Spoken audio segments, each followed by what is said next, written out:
어린이 보호구역 내 교통사고에 대한 처벌과 안전조치를 강화한 민식이법이 시행된 지 1년 반이 지났습니다. 하지만 사고는 끊이지 않고 있고 단속 카메라가 많이 설치됐지만 절반은 무용지물이라고 합니다. 그 이유가 뭔지 정지주 기자가 짚어봤습니다.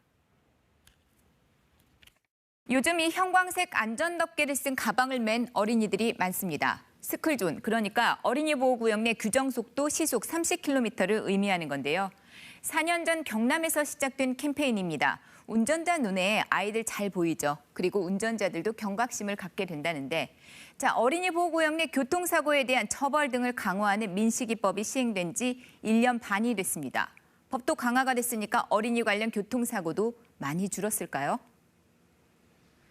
지난해 5월 전북 전주입니다. 2살 어린이가 불법 유턴 차량에 숨졌습니다. 민식이법 시행 후 첫 스쿨존 내 사망 사고였습니다. 인천에서는 4살 딸과 함께 횡단보도를 건너던 엄마가 달리던 승용차에 목숨을 잃었습니다. 스쿨존 내 교통사고 끊이지를 않고 있습니다. 민식이법에 따라서 어린이 보호구역 내 신호등과 과속단속 카메라 등의 설치가 의무화가 됐습니다. 하지만 그 안전시설 부족한 곳이 참 많습니다. 4년 전 어린이 보호구역에서 8살 어린이가 화물차 사고로 숨진 곳으로 가봅니다. 그때와 달라진 건 별로 없습니다. 차도와 인도 구분 여전히 없고요. 불법 주차 차량 즐비합니다. 설치되어 있는 건 방범용 카메라뿐입니다. 유명하죠. 신호등 없고 속도를 많이 내니까 속도 측정 카메라도 없고 차가 많이 나요. 한국소비자원이 사망사고가 발생한 어린이 보호구역과 학교 정문 등을 조사했더니 신호등 없는 곳이 12곳, 심지어 횡단보도 없는 곳도 4곳이나 됐습니다. 통학로지만 어린이 보호구역으로 지정되지 않은 경우 상황은 더 심각했습니다. 안전시설의 설치율이 어린이 보호구역에 비해 약 80%포인트가량 낮은 경우가 있어 어린이 교통사고가 발생할 위험이 높았습니다. 어린이 보호구역을 지나가는 차량의 20%가 규정 속도인 시속 30km를 넘었지만 단속 카메라가 설치된 곳은 30%에 불과했습니다.